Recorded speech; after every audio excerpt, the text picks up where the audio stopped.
हमारे साथ हैं एआईएम के वरिष्ठ नेता परवेज निजामी साहब। परवेज निजामी साहब से सीधे सवाल पूछेंगे। परवेज निजामी साहब, अस्पतालों में जो डॉक्टरों की भारी कमी है, आपने कई बार इसको इस संबंध में लेकर सीएमओ को ज्ञापन भी सौंपा, मगर अब तक डॉक्टरों की कमी पूरी नहीं हो सकी। क्या कारण है इसका? बहुत दर्द के साथ कह रहा हूँ कि ये बहुत गंभीर विषय है, लेकिन हमारे आवाम की भी गलती है कि आवाम सिर्फ जो है धार्मिक जो जज्बाती मुद्दे हैं उसमें बह जाती है।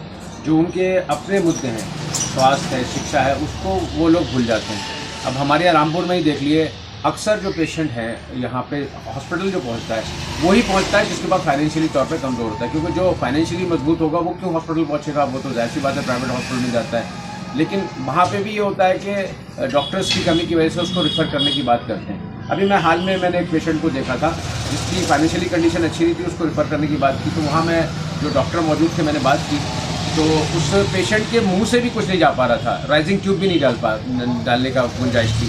तो मैंने उनसे कहा, तो बोले आप घर ले जाइए। मैंने कहा भाई घर यहाँ जो कम से कम ड्रिप चल रही है उसके ज़रिए से कुछ तो बॉडी मेंटेन हो रही है, घर में तो ये सुविधा भी मैसर नहीं है। तो दर्द के साथ मैं लौटा था कि इस पर सरकार को ध्यान देना चाहिए। निजामी साहब, रामपुर में जो डॉक्टरों की कमी है, आखिर आपका संगठन यहाँ पर क्या करने वाला है? देखिए, हम सत्ता में तो नहीं है, हम तो डिमांड ही कर सकते हैं, सरकार का ध्यान इस तरफ ला सकते हैं, लोगों को जागरूक कर सकते हैं, लोगों को अपने मुद्दे बता सकते हैं।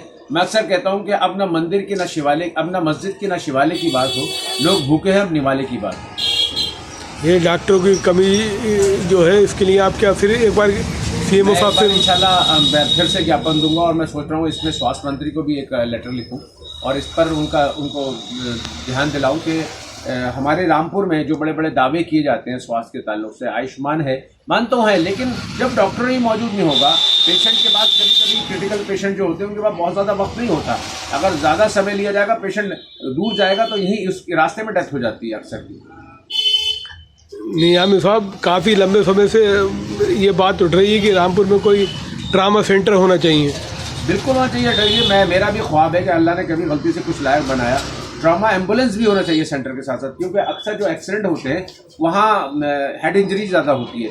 अगर ट्रामा एम्बुलेंस होगी तो वो खुद पहुँचेगी, वहीं उसमें ही ओटी होना चाहिए, ऑपरेशन थिएटर होना चाहिए, उसी के अंदर ब्लड बैंक होना चाहिए, क्योंकि पेशेंट जब वहाँ से हॉस्पिटल आता है तो रास्ते में इतना ब्लड उसका निकल जाता है, उसी की वजह से उसकी डेथ अक्सर हो जाती है।